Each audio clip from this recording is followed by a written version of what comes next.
আসসালামু আলাইকুম। আমি এখন অবস্থান করছি মিরপুর ১৪তে হোমিওপ্যাথিক মেডিকেল কলেজ হাসপাতালে।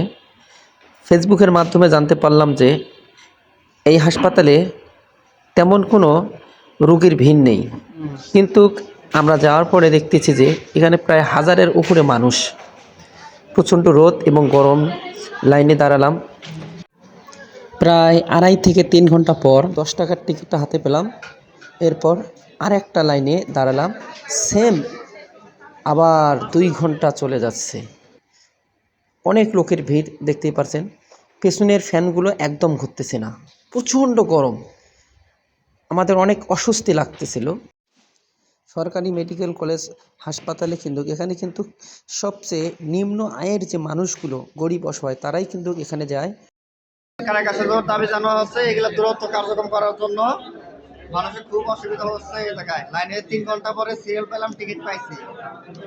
এখন ডাক্তারের সিরিয়াল আছে, কয় ঘন্টা পর পাবো ঠিক না, তারপর ওষুধের সিরিয়াল। আপনি তো ভাই ফেসবুক থেকেই আসছেন তাই না? ভাই ফেসবুক গ্রুপ থেকে আসছি, মহাখালী থেকে। আমাদেরও ভাই একই অবস্থা।